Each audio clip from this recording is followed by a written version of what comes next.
Hello student, this is Krishna sir. Welcome back to lecture number 2 of solution chapter, continuation of concentration term. So beta last class में we did most of the concentration terms. We did percentage weight by weight, percentage weight by volume, and we did molarity. Okay, so next concentration term is molality. Write down molality.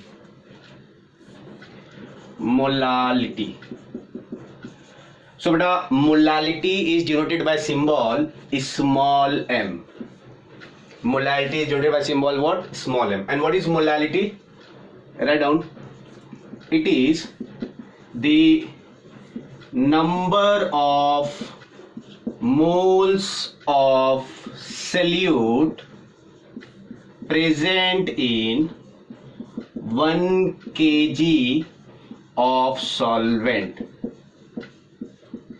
तो बेटा यहाँ पे कितने number of mole solute के 1 kg of solvent present रहेंगे, that is called as what? Molality.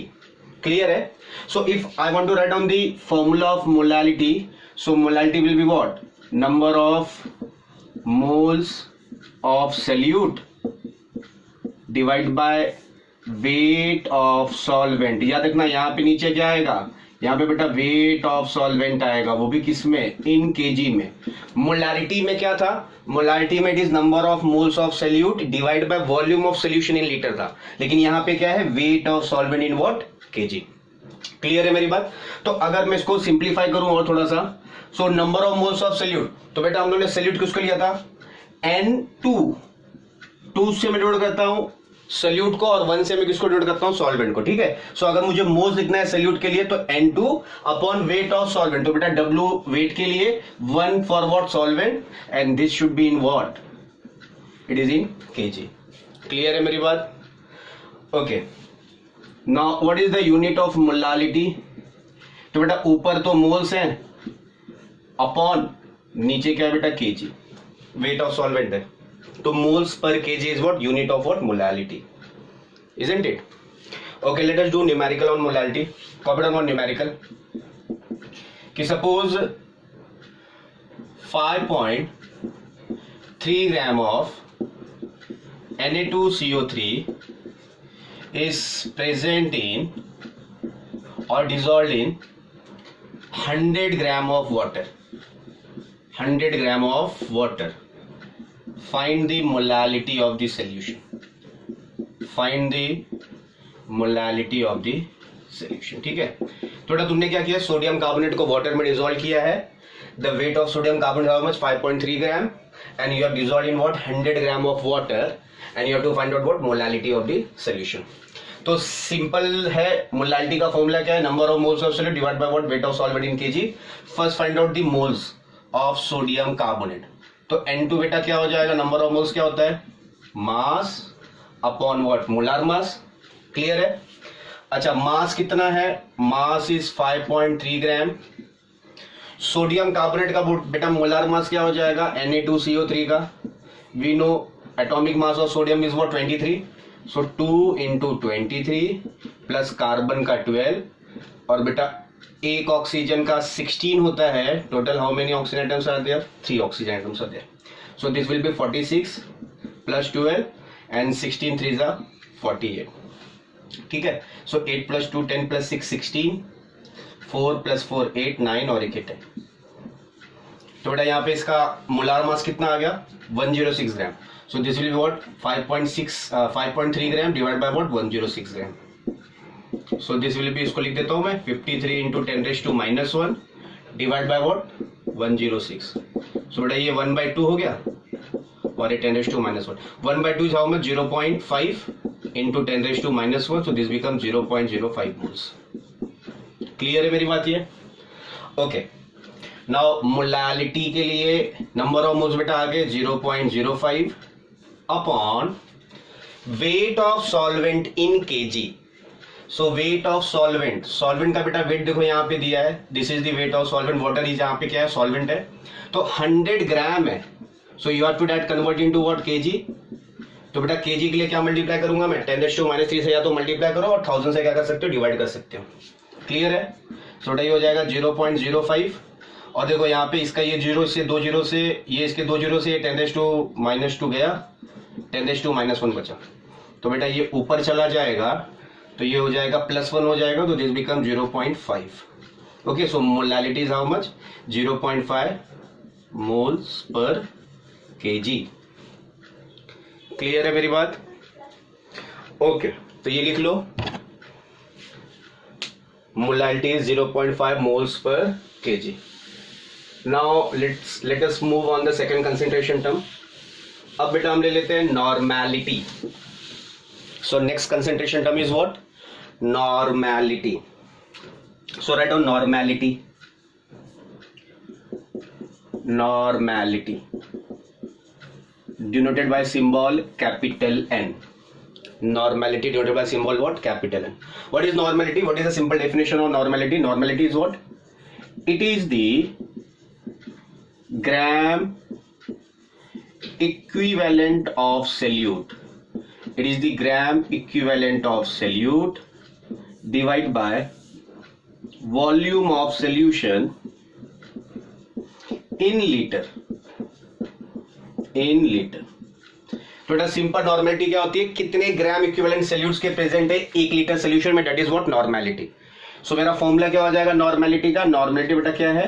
It is gram equivalent of solute divide by volume of solution in what? Litre. ठीक है, तो अगर मुझे नॉर्मेलिटी फाइंड आउट करनी है तो पहले मुझे क्या फाइंड आउट करना रहेगा? Number of gram equivalent of solute. तो first of all we have to find out what? Gram equivalent weight of solute. How you going to find out gram equivalent weight of solute? यहां पे देखो, gram equivalent बेटा क्या होता है? सो gram equivalent होता है, अगर तुम्हें सॉल्यूट का निकालना है तो ग्राम इक्विवेलेंट वेट ऑफ सॉल्यूट क्या हो जाएगा? ये हो जाएगा wait of solute in gram divide by equivalent weight, divide by what? Equivalent weight. तो बेटा जो भी सॉल्यूट का वेट दिया रहेगा वो तुम्हें ग्राम में दिया रहेगा, डिवाइड बाय तुम्हें उसको क्या करना रहेगा? सॉल्यूट के इक्विवेलेंट वेट से। Now how you are going to find out the equivalent weight of solute? Equivalent weight बेटा कैसे निकालोगे? सो हमें मालूम है इक्विवेलेंट वेट क्या होता है। So equivalent weight is what? Molar mass upon valency. Molar mass upon what? Valency. और कहीं की वैलेंसी फैक्टर बोलते हैं, which is also called as what? N factor. ठीक है, वैलेंसी, और it is also called as what? Valency factor और n factor. तो देखो, अगर if you want to find out equivalent weight तो बेटा ये वैलेंसी या फिर एन फैक्टर क्या होता है, you have to find out that. Clear है? तो पहले हम क्या करते हैं, पहले हम एन फैक्टर्स निकाल लेते हैं। ठीक है, क्योंकि अगर जो तुम्हें सॉल्यूट दिया है, solute can be acid, solute can be a base, और it can be a salt, और इट कैन बी आयन। तो सॉल्यूट तो बेटा तुम्हारा कुछ भी हो सकता है, तो उसके लिए तुम एन फैक्टर क्या लोगे? मोलार मास तो चलो तुम्हें मिल जाएगा, ठीक है, लेकिन उसके लिए एन फैक्टर क्या लोगे? तो N factor is important. So write down, पहले हम एन फैक्टर निकाल लेते हैं हर एक का। सपोज करो, लिखो एन फैक्टर फॉर एसिड्स। अगर बेटा तुम्हें एन फैक्टर किसका निकालना है? एसिड का निकालना है। तो एसिड के लिए एन फैक्टर क्या होता है? एसिड के लिए बेटा एन फैक्टर होता है number of replaceable H+ ion. Number of replaceable H+ ion मतलब एसिड कितने अपने में से क्या निकालता है? H+ आयन निकालता है, वो उसका क्या हो जाएगा? एन फैक्टर हो जाएगा। तो ये जो number of replaceable H+ ion है, जो कोई भी एसिड अपने में से कितना H+ निकालता है, that is called as its basicity. उसको मैं क्या बोलता हूं? बेसिसिटी। थोड़ा सा ये वर्ड कंफ्यूज करता है कि बेसिसिटी बेस के लिए होना चाहिए, नहीं, बेसिसिटी किसके लिए होना चाहिए? एसिड के लिए। And what is basicity? Number of replaceable H+ ion. कोई एसिड अपने में से कितना H+ आयन निकाल रहा है, that is called as what? Its basicity. Clear है मेरी बात? ओके, तो मैं यहां पे कुछ एसिड लिखता हूं, बेटा यहां पे कुछ एसिड लिखता हूं और उसमें हम देखेंगे कौन एसिड कितना H+ निकालता है। क्लियर है? तो सपोज करो मैंने लिखा कि HCl है, you are having H2SO4, nitric acid is there, H3PO4 is there, H3PO3 is there and H3PO2 is there. Clear है? इतने सारे मेरा एसिड्स हैं। तो अगर मैं इनका एन फैक्टर निकालूं तो ये देखो ये दिख रहा है HCl तो बेटा किस में टूटता है, H प्लस में और Cl माइनस में। तो यहाँ का इसका एन फैक्टर कितना हो जाएगा 1, क्योंकि ये कितना निकालेगा, एक H प्लस आयन निकालेगा। H2SO4 बेटा ये भी कितना निकालेगा, 2 H प्लस आयन निकालेगा, तो इसका भी एन फैक्टर कितना हो जाएगा, 2 हो जाएगा। नाइट्रिक एसिड 1 निकालेगा। अच्छा H3PO4, H3PO3 और H3PO2 ये बेटा जो है these are what, these are called as oxa acids of phosphorus, these are called as what, oxa acids of what, phosphorus। तो बेटा इनका जो हमें कैसे मालूम पड़ा कि कितना H प्लस निकालेंगे, ठीक है। तो for this we have to draw the structure. इनके लिए बेटा अपने को क्या बनाना है, स्ट्रक्चर बनाना है। तो जब तक हम स्ट्रक्चर नहीं बनाएंगे we can not sure that कि जितना हाइड्रोजन लगा है उतना टूटेगा कि नहीं टूटेगा, उतना वो अपने में से H प्लस आयन निकालेगा कि नहीं निकालेगा। क्लियर है।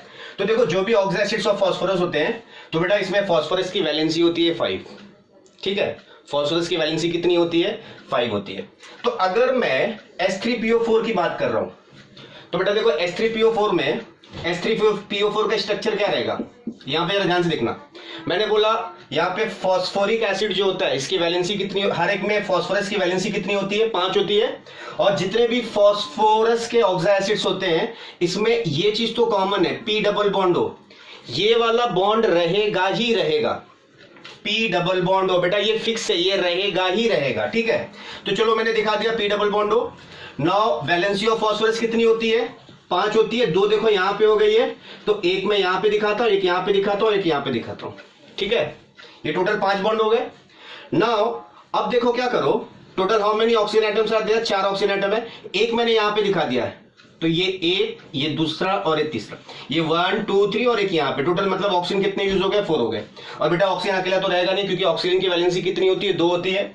तो ये जितने भी ऑक्सीजन है, हाइड्रोजन कितने, 3 है, तो हर एक से क्या क्या है, एक एक हाइड्रोजन अटैच्ड है। क्लियर है मेरी बात। तो ये जब टूटेगा तो ऑलवेज क्या होता है, हाइड्रोजन और ऑक्सीजन का जो बॉन्ड होता है ना बेटा वो टूटता है। यहां पे हाइड्रोजन ऑक्सीजन के बीच का जो बॉन्ड है ना वो टूटता है, और यहां से ये हाइड्रोजन क्या बन के निकलेगा, प्लस बन के निकलेगा। क्लियर है मेरी बात। तो यहां से कितने H प्लस निकलेंगे, 3 निकलेंगे। तो मैं बोलूंगा इसका एन फैक्टर कितना हो गया, 3 हो गया। क्लियर है मेरी बात ये, okay.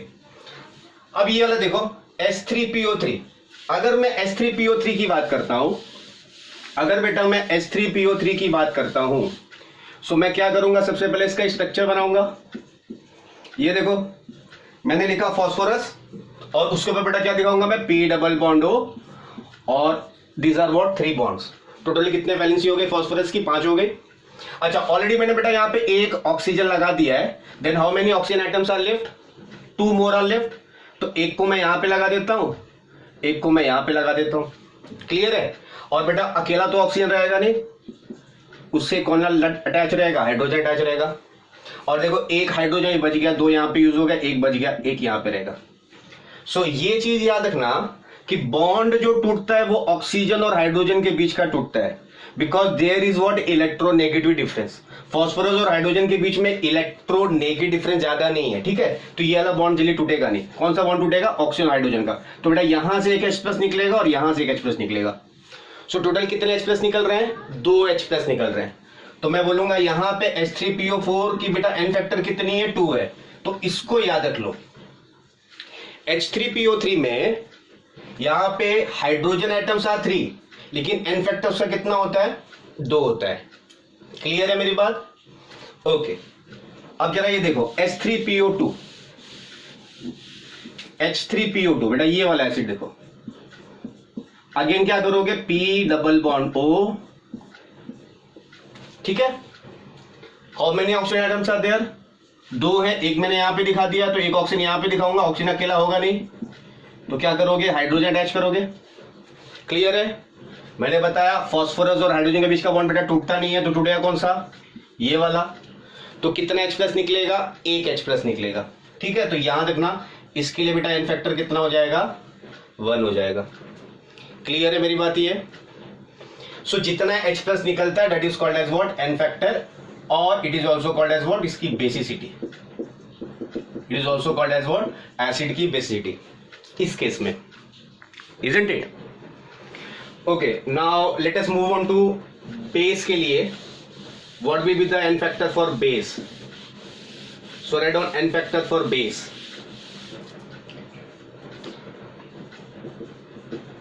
n factor for base. तो बेटा बेस के लिए क्या हो जाएगा, जितना ये क्या निकालेगा, OH माइनस आयन निकालेगा, उसको मैं क्या बोलूंगा, इसका n फैक्टर. सो यहाँ पे रिप्लेसिबल OH माइनस आयन बेटा जितना होगा उसको मैं क्या बोल दूंगा, उसका n फैक्टर. क्लियर है. सो चलो मैंने कुछ बेस ले लिया. NaOH मेरे पास है, मेरे पास KOH है, मेरे पास कैल्शियम हाइड्रोक्साइड है, मेरे पास मैग्नीशियम हाइड्रोक्साइड है, मेरे पास एल्यूमिनियम हाइड्रोक्साइड है. ठीक है. तो बेटा अभी देखो NaOH, अच्छा रिप्लेसेबल OH माइनस आयन, तो बेस के केस में जितना OH माइनस से निकलता है उसको मैं बोलता हूं उसकी एसिडिटी. एसिडिटी का मतलब क्या होता है, number of replaceable OH minus ion, that is called as what, इसकी एसिडिटी. क्लियर है. सो बेटा NaOH तो अपने में से कितना निकालेगा, OH माइनस आयन एक ही निकालेगा, तो इसका n फैक्टर कितना हो जाएगा, एक हो जाएगा. KOH भी कितना निकालेगा, एक निकालेगा. देखो ये टूटेगा तो OH यहाँ पे कितना है, 2 है, तो Ca2 प्लस और 2OH minus, Ca2 plus plus 2OH minus, तो 2 निकलेगा. सेम पे इसका भी magnesium Mg2 plus 2OH minus, तो इसका कितना हो जाएगा n फैक्टर 2. AlOH था इसमें बेटा Al3 प्लस और 3OH माइनस, तो यहाँ पे इसका n फैक्टर कितना हो जाएगा, 3 हो जाएगा. क्लियर है मेरी बात. ओके. अगर सपोज करो तुम्हें सॉल्ट दे दिया, अगर बेटा तुम्हें सॉल्ट दे दिया, देन व्हाट विल डू. तो सपोज करो तुम्हें सॉल्ट का निकालना है, so write down n factor for salt. n factor for what, salt. तो बेटा n फैक्टर सॉल्ट का क्या हो जाएगा, total charge on either cation और अनायन. तो बेटा जो भी टोटल चार्ज होगा किस पे, या तो कटायन पे या तो किस पे, अनायन पे, you have to take magnitude only. उसकी जो पर्टिकुलर जो वैल्यू होती है वही लेना है, उसका चार्ज मत कंसीडर कर देना, प्लस चार्ज या फिर minus charge. Only you have to take what, उसका जो वैल्यू है. तो जैसे मैंने बोला मेरे पास कुछ सॉल्ट है, मेरे पास NaCl है, मेरे पास MgCl2 है, मेरे पास बेटा FeCl2 है, FeCl3 है, और सपोज मेरे पास है Al2SO4 होल थ्राइस है. ठीक है. तो यहां पे देखो जब मैं इसको ब्रेक करूंगा तो Na प्लस निकलेगा और Cl माइनस निकलेगा. यहां पे बेटा Na प्लस निकलेगा, Cl माइनस निकलेगा. So either you take the charge of cation या फिर चार्ज ऑन अनायन. तो कितना रहेगा, एक रहेगा. क्लियर है मेरी बात. अच्छा अगर मैं MgCl2 की बात करता हूं तो बेटा इसमें मैग्नीशियम मेरा Mg2 प्लस में रहेगा और 2Cl माइनस रहेगा. ठीक है. तो ये देख लो, इस पे यहाँ पे 2 प्लस चार्ज है या फिर यहाँ पे 2 नेगेटिव चार्ज है, तो ये इसका किसी का भी एक ले लो. सो n फैक्टर उसका कितना हो जाएगा, 2 हो जाएगा. अच्छा ये FeCl2 का देख लो, ये किस में टूटेगा, Fe2 प्लस में प्लस 2Cl माइनस में. ठीक है. तो इसका बेटा कितना हो जाएगा, इसका भी कितना हो जाएगा, 2 हो जाएगा. इसका देख लो, ये टूटेगा किसमें, Fe3 प्लस में प्लस 3Cl माइनस में, तो यहाँ पे बेटा 3 है, तो इसका n फैक्टर कितना हो जाएगा, 3 हो जाएगा. अच्छा जरा इसका देखना, Al2SO4 जब टूटता है, Al2SO4 थ्राइस. ठीक है. तो यहाँ पे बेटा Al के ऊपर चार्ज कितना आता है, 3 प्लस कितने Al है, 2 plus 3SO4 2 minus. So you have to take total charge of cation और अनायन. तो देखो यहाँ पे टोटल चार्ज देखो, अगर मैं कटायन ले रहा हूं तो बेटा ये यहाँ पे टोटल चार्ज कितना आ जाएगा, 2 3 जा 6. ठीक है. या फिर यहाँ पे 3 2 जा 6. तो ऐसे मुझे लेना है. क्लियर है मेरी बात. ओके. लेट अस सपोज अगर कोई आयन दिया है, सो n फैक्टर ऑफ आयन क्या रहेगा, n फैक्टर बेटा आयन का क्या रहेगा, it is the charge on ion. जो सिंपल जो चार्ज रहेगा वो इसका क्या बन जाएगा, n फैक्टर बन जाएगा. क्लियर है. तो मान लो तुम्हारे पास है Na प्लस है, तो इसका बेटा n फैक्टर कितना हो जाएगा, 1. Mg2 प्लस है, n फैक्टर कितना हो जाएगा, 2. Cl माइनस है, n फैक्टर कितना हो जाएगा, 1. Al3 प्लस है, इसका n फैक्टर कितना हो जाएगा, 3. तो जो भी उसमें चार्ज रहेगा वो उसका क्या हो जाएगा, n फैक्टर हो जाएगा. क्लियर है. अच्छा तो ये जरा आ जाओ वापस से नॉर्मेलिटी के ऊपर. तो नॉर्मेलिटी हम लोगों ने क्या बोला था, it is the number of gram equivalent weight of solute divide by volume of solution क्या, लीटर. तो ये देख लो नॉर्मेलिटी क्या बोला था, number of gram equivalent of solute divide by volume of solution and that should be in what litre. ठीक है, तो बेटा कभी कभी सिर्फ तुमसे क्या पूछेगा, नंबर ऑफ ग्राम इक्विवेलेंट निकालने के लिए। तो नंबर ऑफ ग्राम इक्विवेलेंट का तभी हम लोगों ने ये फॉर्मूला लिखा था। नंबर ऑफ ग्राम इक्विवेलेंट क्या होता है, ये देखना जरा, नंबर ऑफ ग्राम इक्विवेलेंट क्या होता है, ये होता है weight in gram divide by what, equivalent weight. और हम लोगों ने यहाँ पे क्या लिखा था, इक्विवेलेंट वेट क्या होता है, molar mass upon what, N factor. Clear है? अच्छा, तो देखो मैं क्या करता हूं, मैं बेटा ना सपोज मुझे नंबर ऑफ ग्राम इक्विवेलेंट बोला है निकालने के लिए, ठीक है, तो यहां पे इसका फॉर्मूला क्या, wait in gram equivalent weight. तो ये नंबर ऑफ ग्राम इक्विवेलेंट देखो क्या हो जाएगा, यहाँ पे नंबर ऑफ ग्राम इक्विवेलेंट क्या हो जाएगा, ये बेटा हो जाएगा वेट अपॉन इक्विवेलेंट वेट। तो वेट देखो ये वेट हो गया, अपॉन इक्विवेलेंट वेट को मैं क्या लिखूंगा, molar mass upon what, N factor, upon what, N factor. तो बेटा एन फैक्टर तो ऊपर चला गया, तो weight upon molar mass into what, ये हो गया एन फैक्टर। अब जरा ये चीज को देखो, वेट अपॉन मोलार मास, ठीक है, मतलब मास अपॉन मोलार मास। तो बेटा मास अपॉन मोलार मास क्या होता है, मोल्स नहीं होते, तो ये क्या हो जाएगा तुम्हारा moles, moles into what, N factor.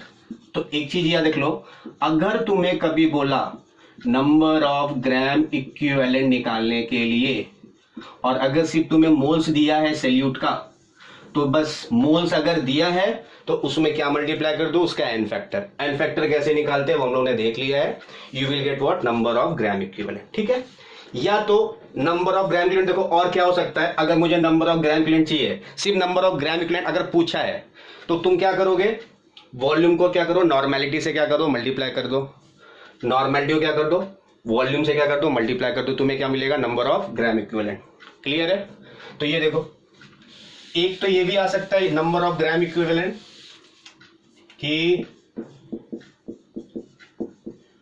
Number of gram equivalent, this is equal to what, normality into volume of the solution provided this should be in what, litre. ठीक है, तो एक ये हो गया ग्राम इक्विवेलेंट फाइंड आउट करने का method, N into N equal N factor. और ये भी बेटा अगर नॉर्मेलिटी दिया है उससे भी तुम क्या फाइंड आउट सकते हो, number of gram equivalent provided you should have the what, volume of solution. Clear है मेरी बात? ओके। अच्छा ये देखो जरा, मैं यहां पे क्या करता हूं, ये जो नॉर्मेलिटी है ना, नॉर्मेलिटी इंटू व्हाट, वॉल्यूम, ये आ गया क्या, equivalent, number of gram equivalent. ठीक है, इसको ऐसे रहने दो। चलो एक क्वेश्चन कर लेते हैं, write down this question, calculate the number of gram equivalent of following. ठीक है, लेट अस सपोज बेटा तुम्हें दिया है कि 40 ग्राम NaOH सॉल्यूशन, इसका तुम्हें क्या निकालना है, नंबर ऑफ ग्राम इक्विवेलेंट निकालना है, या फिर डायरेक्टली तुम्हें क्या दे दिया है, मोल्स दे दिए हैं। सपोज तुम्हें दे दिया है 4 मोल्स NaOH सॉल्यूशन का दे दिया है, 4 मोल्स NaOH दे दिया, सॉरी यहाँ पे ये सॉल्यूशन हटा देना, तुम्हें 4 ग्राम सिर्फ NaOH दिया है और यहाँ पे क्या दिया, 4 मोल्स NaOH दिया है। ठीक है, और इसका तुम्हें क्या निकालना है, नंबर ऑफ ग्राम इक्विवेलेंट निकालना है। तो देखो, या तो ये वाला फॉर्मूला यूज करो पहले के लिए, ये वेट दिया है तो बेटा इसके लिए कौन सा फॉर्मूला यूज करोगे, ये वाला यूज करोगे। तो पहले वहां से क्या निकालोगे, मोल्स निकालोगे, नंबर ऑफ ग्राम इक्विवेलेंट के लिए पहले क्या निकाल लो, मोल्स निकाल लो। तो यहां पे देखो इसका मोल्स कितना हो जाएगा, मोल्स बेटा क्या होता है, mass upon molar mass. Mass is given how much, 40 gram, and molar mass वो भी देखो कितना हो जाएगा, 23 + 16 + 1, तो ये भी कितना हो जाएगा, 40। तो मोल्स बेटा कितने आ गया, 1 आ गए। ठीक है, तो यहाँ पे तुम्हारा मोल्स कितना आ गया, है ना, ये देखो मोल्स कितने आ गए, तो मोल्स बेटा आ गया कितना, 1 इंटू, अच्छा इसका एन फैक्टर कितना हो जाएगा, NaOH कितना OH मास निकालेगा, 1 OH मास निकालेगा। ठीक है, तो इसका नंबर ऑफ ग्राम इक्विवेलेंट कितना हो गया, 1 हो गया। क्लियर है मेरी बात? अच्छा इसका देखो सेकंड वाले का, बेटा मोल्स दिए हैं तो डायरेक्टली मोल्स दिए हैं, तो डायरेक्टली मोल्स के लिए क्या कर दो, 4 मोल्स तो दिए हैं और एन फैक्टर कितना है, NaOH का 1 है, तो इसका वैल्यू कितना आ गया, 4 आ गया। क्लियर है मेरी बात ये? ओके। अच्छा ये देखो, यहां पे जरा देखना, इसको डायरेक्ट करता हूं।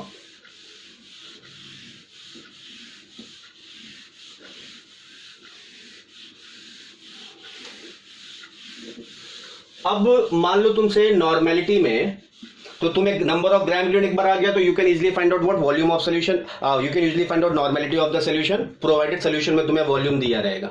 ठीक है, लेट अस सपोज तुम्हें मिक्सचर्स के क्वेश्चन आ सकते हैं या फिर डाइल्यूशन से क्वेश्चन आ सकते हैं नॉर्मेलिटी के ऊपर, तो वो देख लो। हम लोगों ने थोड़ा बहुत मोलाइटी के ऊपर क्वेश्चन किया है, डाइल्यूशन फॉर्मूला कैसे मोलाइटी पे लगाया था, और मोलाइटी का जो मिक्सिंग का जो फॉर्मूला था, ठीक है, मिक्सचर से अगर तुम्हें मोलाइटी फाइंड आउट करनी है, तो वैसे ही सेम किस काम करेंगे, नॉर्मेलिटी का करेंगे। तो just right down the formula, बस लिख लो।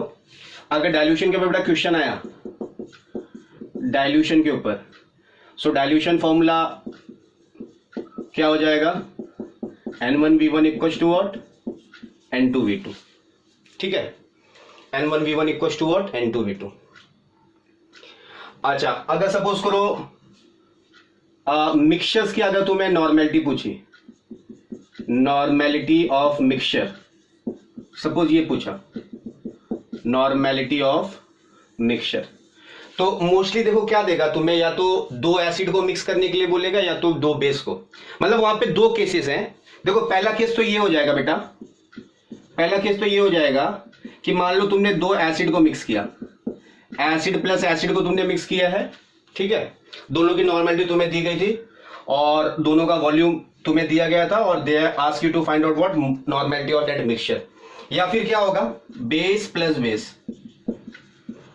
ठीक है, तो ऐसे वाले केस में तो कुछ नहीं करना है, नॉर्मेलिटी ऑफ मिक्सचर क्या हो जाएगा, इसका जो रहेगा, लेट अस सपोज ये N1V1 है, प्लस दूसरे लेके ले लोगे N2V2 divide by what, V1 plus V2। ठीक है, वॉल्यूम का मिक्स एडिशन नीचे V1 प्लस V2। क्लियर है? तो अगर 2 एसिड दिया या फिर 2 बेस दिया तो डायरेक्टली ये फॉर्मूला लगा दो, N1V1 plus N2V2 upon V1 plus V2। ये बेटा केस 1। केस 2 बेटा क्या होगा, केस 2 में लेट अस सपोज एसिड में बेस डाल दिया है, एसिड में क्या डाल दिया है, बेस डाल दिया है। तो अब वहां पे ध्यान देना, जब एसिड में बेस डाल देगा तो बेटा वहां पे रिएक्शन हो जाएगा, और रिएक्शन कौन सा होगा, वहां पे हो जाएगा न्यूट्रलाइजेशन रिएक्शन। तो जब न्यूट्रलाइजेशन रिएक्शन हो जाएगा तब तुम्हें दोनों के पहले क्या फाइंड आउट करने पड़ेंगे, तुम्हें दोनों के number of equivalents find out करने पड़ेंगे। तो तुम्हें एसिड का पहले इक्विवेलेंट फाइंड आउट करना है, फिर बेस का इक्विवेलेंट फाइंड आउट करना है, और फिर मैं बताऊंगा फॉर्मूला कौन सा यूज करोगे। तो इक्विवेलेंट फाइंड आउट करने का फॉर्मूला देखो, तुम्हें नॉर्मेलिटी और वॉल्यूम दोनों का दिया रहेगा। तो पहले number of equivalent find out करो, नंबर ऑफ इक्विवेलेंट। ठीक है, मान लो बेटा किसका फाइंड आउट कर रहे हो, एसिड का, तो फॉर एसिड मैंने लिख दिया, for acid number of equivalent तुमने ये फाइंड आउट करोगे N इंटू वी से, तो NaVa लिख दिया मैंने। ठीक है, सो ये NaVa किसका है, एसिड के लिए आ गया। Similarly you will going to find out for what, base. तो बेटा बेस के लिए भी क्या करोगे, फाइंड आउट करोगे। तो फॉर बेस क्या हो जाएगा, तो for base number of equivalent क्या हो जाएगा, ये हो जाएगा NbVb। क्लियर है? अब सपोज करो कि NaVa जो तुम्हारा आया, ये दोनों को मल्टीप्लाई करके वो ग्रेटर आ गया, किससे, NvVb से। अगर बेटा NaVa तुम्हारा बढ़ के आ गया, किससे, सेकेंड वाले से, NbVb से, then you use which formula, तब तुम कौन सा फॉर्मूला लगाओगे, then you use this formula. Normality mixture की क्या हो जाएगी, इसकी ज्यादा है इसकी कम है, तो NaVa माइनस करोगे, क्योंकि वहां पे क्या होगा, रिएक्शन हुआ है, तो कुछ नंबर ऑफ इक्विवेलेंस आपस में रिएक्शन के क्या होंगे, कन्वर्ट हुए होंगे। सो NaVa minus NvVb divide by what, Va plus Vb। ठीक है, ये फॉर्मूला लगाना। नॉर्मेलिटी ऑफ मिक्सचर क्या हो जाएगा, NaVa minus NbVb upon what, Va plus VB. Suppose करो केस ऐसा आ गया, एनवीवीबी बढ़ गया और एनएवीए की वैल्यू कम आई है, देन उल्टा हो जाएगा। तब बेटा एनबीवीबी माइनस एनएवीए अपॉन वीए प्लस वीबी। क्लियर है मेरी बात? ये क्लियर है बेटा? ये ओके, ठीक है। अब यहां पे देखो,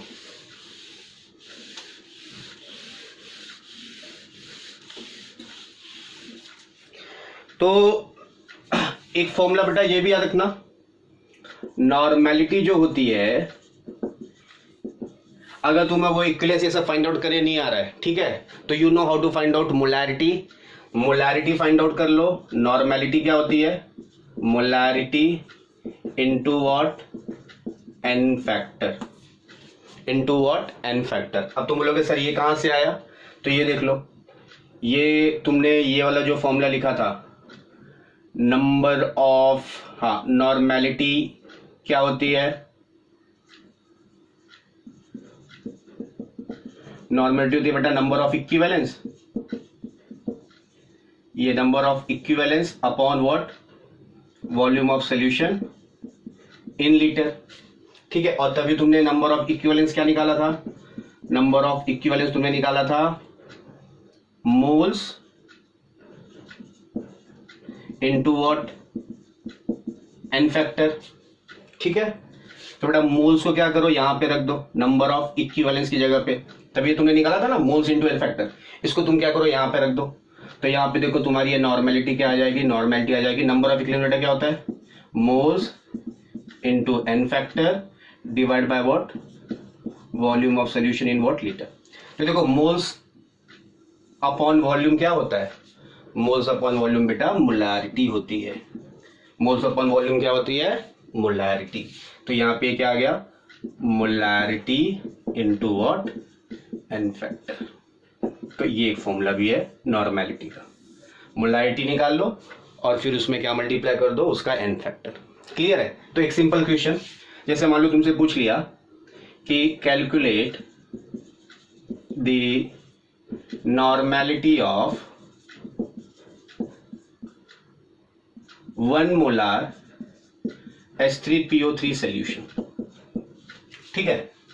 तुम्हें नॉर्मेलिटी बेटा फाइंड आउट करनी है और तुम्हें क्या दिया है? मोलैरिटी दिया है। 1 मोलार का H3PO3 का सॉल्यूशन दिया है, you have to find out what? Molarity, sorry normality.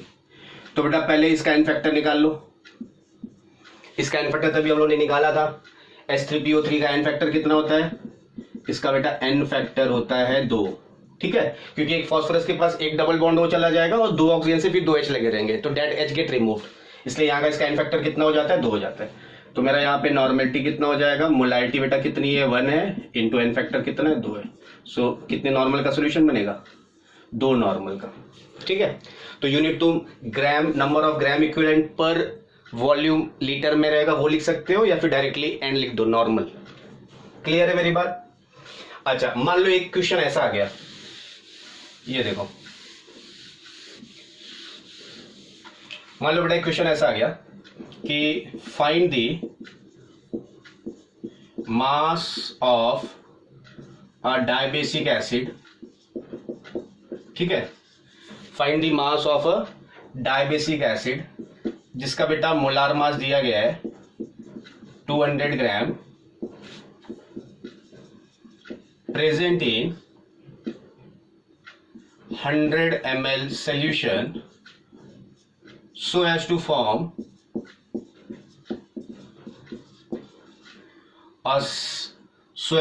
a 0.1 normal solution, ठीक है।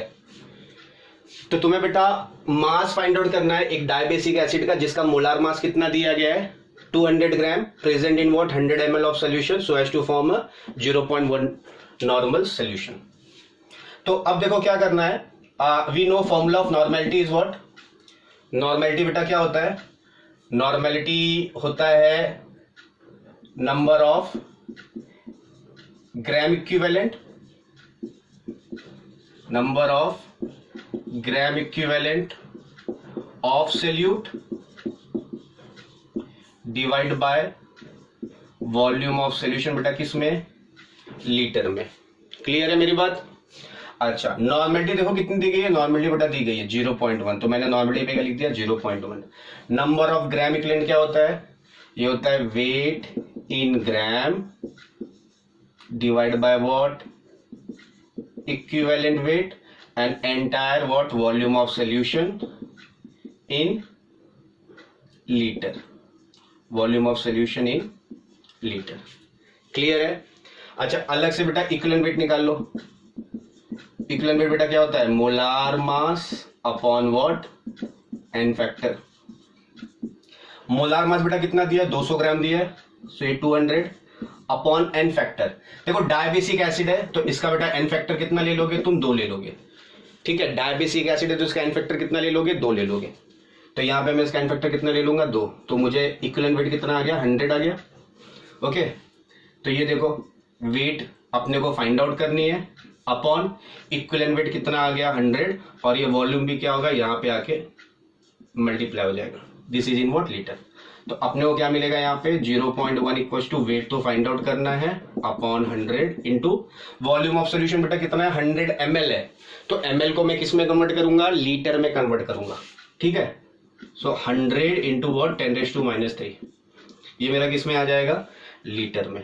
ठीक है, तो ये वेट अपॉन, अच्छा देखो यहाँ पे 4 जीरो हो गए और यहाँ पे ये, तो एक 10 बचा, वो 10 यहाँ पे क्या हो जाएगा, मल्टीप्लाई हो जाएगा।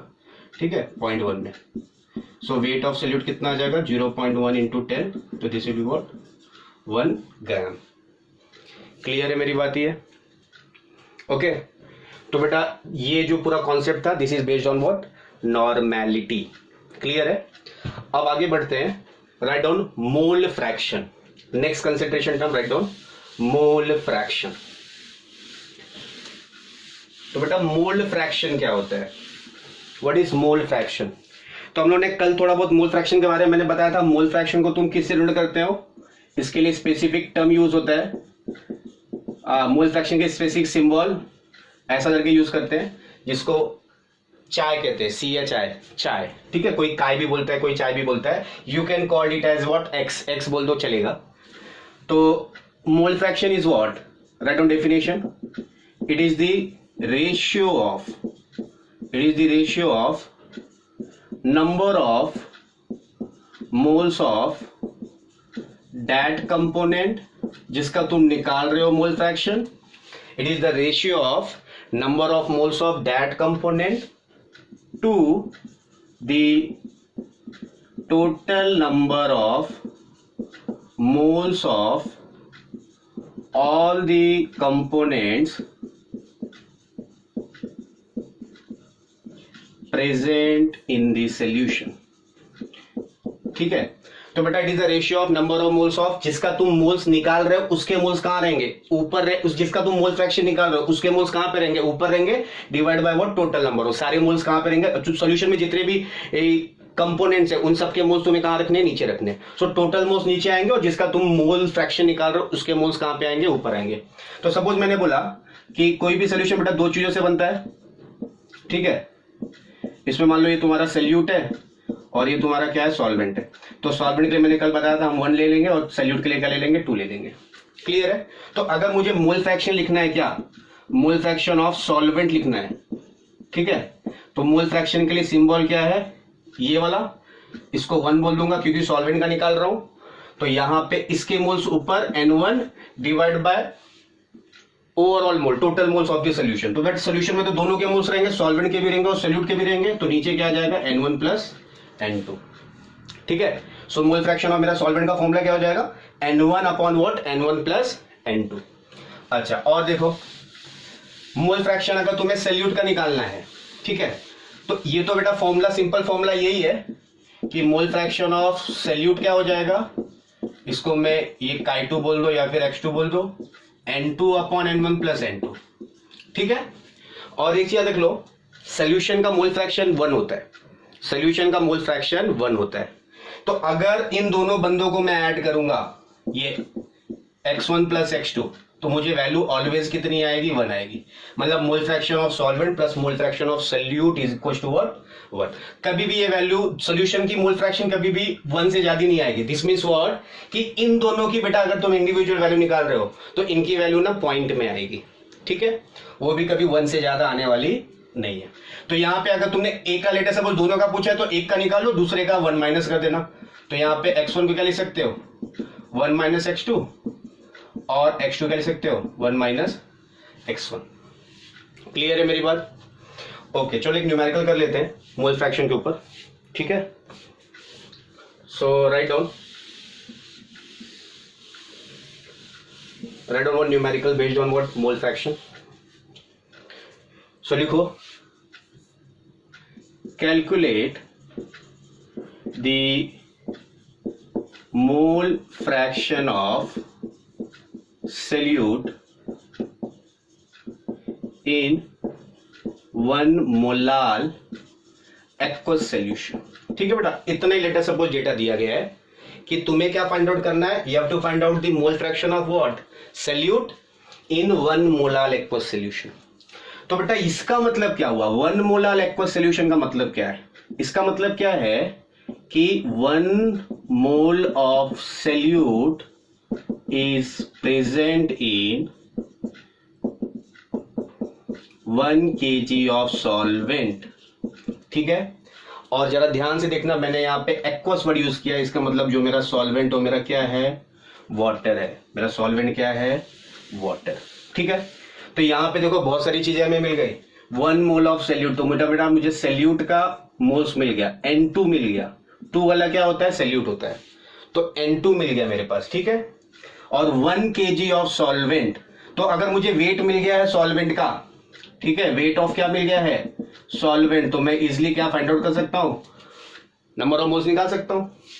तो 1 kg है, 1 kg मतलब क्या, 1000 ग्राम, तो यहां से मोल्स निकाल लो, N1 क्या आ जाएगा, वेट अपॉन मॉलिक्यूलर वेट। तो बेटा वेट कितना है, 1000 upon molar mass of water कितना होगा, 18 ग्राम, 2 हाइड्रोजन का और 16 ऑक्सीजन का, तो ये आ गया 18 ग्राम। ठीक है, इसको डिवाइड कर लो, 18 से डिवाइड होगा तो ये 55.55। ठीक है, तो स्टैंडर्ड वैल्यू तो याद रख लो, वाटर का मोल्स कितना होता है 1 kg में 55.55। Now simply just use the formula, तुम्हें सॉल्यूट का बेटा ये मोल फ्रैक्शन निकालना था, तो ये हो जाएगा 1 अपॉन N2 की वैल्यू 1 है और N1 कितना है 55.55 प्लस 1। ठीक है, सो 1 अपॉन 56.55। ठीक है, इसको सॉल्व कर लेना। क्लियर है मेरी बात ये? ठीक है, क्वेश्चन और भी तरह के आ सकते हैं, तुम्हें इंडिविजुअल बोल सकते हैं मोल फ्रैक्शन निकालने के लिए। सपोज पूरा क्वेश्चन ऐसा आ गया, तुम्हें मिक्सचर दे दिया है, तुम्हारे पास है 88 ग्राम ऑफ कार्बन डाइऑक्साइड है, प्लस बेटा इसमें मान लो 3.011 इंटू 10⁻²4 है ना, मॉलिक्यूल्स ऑफ ओजोन है। ठीक है, और इसी में मान लो प्लस इसी के अंदर 11.2 लीटर ऑक्सीजन है। ठीक है, ऑक्सीजन गैस है। ठीक है, और बोला तुम्हें individual find mole fraction of carbon dioxide, second ozone और थर्ड O2। ठीक है, तो इसको बेटा निकालना है तो पहले क्या करना पड़ेगा, अपने को इंडिविजुअल सबके क्या निकालने पड़ेंगे, मोल्स निकालने पड़ेंगे। तो सबके पहले क्या करो, इंडिविजुअल मोल्स निकाल लो।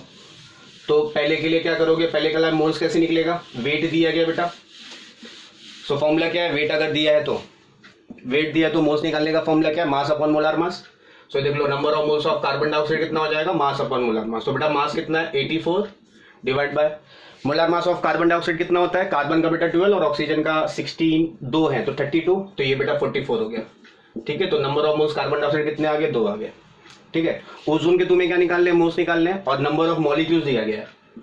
तो बेटा अगर नंबर ऑफ मॉलिक्यूल्स दिया है और तुम्हें क्या फाइंड आउट करना है, मोल्स फाइंड आउट करना है, तो use the simple formula, number of moles क्या होता है, number of molecules upon what, Avogadro's number Na। ठीक है, मोल कॉन्सेप्ट। ओके, तो ये आ गया 3.011 इंटू 10⁻² कितना हो जाएगा, ये 24 अपॉन 6.022 इंटू व्हाट 10⁻²24। 3। तो देखो ये 1/2 हो गया, 10/23 ऊपर जाएगा तो बेटा -23 हो जाएगा, तो ऊपर कितना बचा, 10 बचा है। क्लियर है मेरी बात। और 1/10 कितना होता है, 0.5, ठीक है, सॉरी 1/2 कितना होता है, 0.5 इंटू कितना 10, तो ये हो जाएगा 5 मोल्स, इजंट इट। और बेटा लास्ट में बोला है तुम्हारे पास थर्ड ऑक्सीजन के मोल्स निकालने, और तुम्हें क्या दिया है, वॉल्यूम दिया है, ठीक है, वॉल्यूम दिया है। तो बेटा अगर वॉल्यूम दिया और मोल्स निकालने हैं तो simple you will use the formula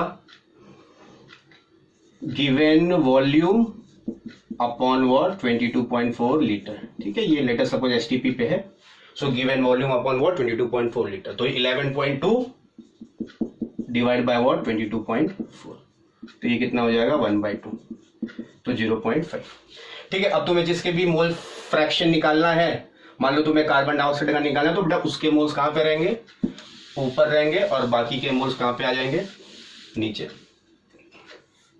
तो mole fraction of suppose you have to find out what carbon dioxide, तो इसके मोल्स ऊपर 2 अपॉन नीचे सबके मोल्स, तो इसका 2 + 5 + 0.5, ठीक है। तो इससे किसके आ जाएंगे, कार्बन डाइऑक्साइड के।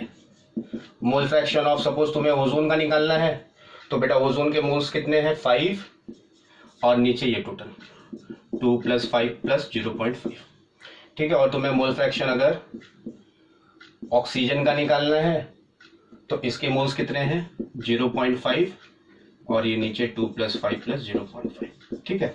ऐसे करके करोगे तुम easily find out what mole fraction of each of the component. Clear है मेरी बात, okay. Now let us move on to next concentration term. तो बेटा एक नेक्स्ट कंसंट्रेशन है that is called as what formality. तो ये तुम्हारे लिए नया होगा, write down formality, formality.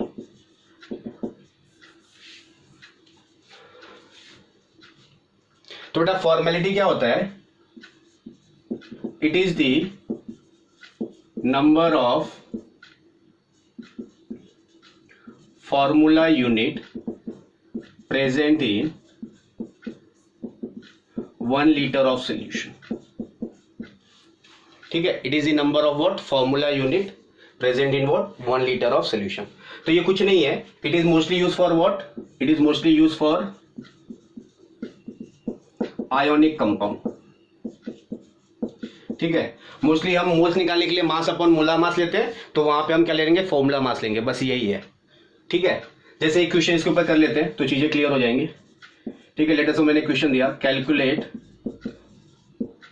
The molarity and formality of 20 gram of, calculate the normality and molarity formality of a solution containing 20 gram of NaOH in 1 liter solution, ठीक है बेटा। तो यहां पे तुम्हें मोलारिटी कैसे निकालते हो, number of moles divide by what weight of solvent किस में करते हो, सॉरी वॉल्यूम ऑफ सॉल्यूशन किस में लेते हो, लीटर में लेते हो। और यहाँ पे नंबर ऑफ मोल्स कैसे निकालते हो, नंबर ऑफ मोल्स क्या होता है, मास अपॉन मोलार मास। तो बेटा इसका भी मास कितना है 20, और मोलार मास कितना होता है 40, तो ये कितना आ गया 1/2। तो मोल्स तुम्हारे 0.5 आ गए, वॉल्यूम ऑफ सॉल्यूशन कितना 1 लीटर है, तो ये तुम्हारी मोलारिटी आई 0.5, ठीक है। ऐसे ही NaOH के लिए भी बेटा इसका बस इंस्टेड ऑफ जो तुमने यहाँ पे जो मोलार मास लिखा है, बस वहां पे क्या लिखोगे फॉर्मूला मास, ठीक है। NaOH के लिए मोलार मास, और इस वाले केस में मोलार मास और फॉर्मूला मास दोनों क्या है यहाँ पे सेम है, दोनों यहाँ पे क्या है सेम है, ठीक है। इस वाले केस में दोनों के लिए वैल्यू बस यहाँ पे instead of writing molar mass you will write on what formula mass, बस ये लिखोगे। तो फॉर्मूला मास मतलब सपोज मैंने FW लिख दिया या फिर FM लिख दो, कुछ भी लिख दो, फॉर्मूला वेट लिखो या फिर फॉर्मूला मास लिखो, तो यहाँ भी मोलार मास या फिर फॉर्मूला मास कितना है 40 ग्राम ही है। तो बेटा यहाँ पे तुम्हें मोल्स निकाल लो, तो वो N2 कैसे निकालोगे, वेट अपॉन फॉर्मूला वेट, ठीक है। तो ये 20 अपॉन इसका भी 40 रहेगा, तो ये 1/2, ठीक है। और ये कितना आ गया 0.5। तो यहाँ पे फॉर्मेलिटी कितनी आएगी 0.5 divide by volume of solution litre में 1, तो इसका भी ये 0.f आ जाएगा, 0.5 f। क्लियर है। लेकिन सपोज करो अगर क्वेश्चन मैंने ऐसे दे दिया तुम्हें कि calculate the molarity and formality of 6 gram of acetic acid present in 1 litre solution. समझ बेटा ऐसे दे दिया कि 6 gram of acetic acid is present in 1 litre of solution और तुम्हें क्या फाइंड आउट करनी है, मोलैरिटी एंड फॉर्मेलिटी। तो मोलैरिटी के लिए तो नॉर्मल फॉर्मूला लगाओगे, मोल्स अपॉन वॉल्यूम किसमें, लीटर में। तो मोल्स निकाल लो, मोल्स वेट बेटा कितना है 6 है, अपॉन एसिटिक एसिड का मोलर मास देखो कितना आ जाएगा। एसिटिक एसिड का बेटा मोलर मास कितना आ जाएगा, यहाँ पे दिखता हूँ CH3COH। तो देखो कार्बन, 2 कार्बन है तो 24 प्लस 2 ऑक्सीजन है तो 1 का 16 तो 2 का कितना 32 और बेटा 4 हाइड्रोजन। ठीक है, तो 4 + 4 8 + 2 10, 3 + 2 5 और एक कितना हो जाएगा 60। तो ये 60 आ रहा है, तो ये कितना आ रहा है 1/10, मतलब ये कितना हो गया, मोल्स 0.1 हो गए। क्लियर है मेरी बात। और बेटा अगर मोल्स 1 हो गए तो अपॉन वॉल्यूम तो एक ही है, तो ये 0.1 मोलर आ गया। क्या यहां तक क्लियर है ना। तो अपने पास देखो मोलैरिटी आ गई। अब हम क्या करेंगे, अब हम फॉर्मेलिटी निकालेंगे।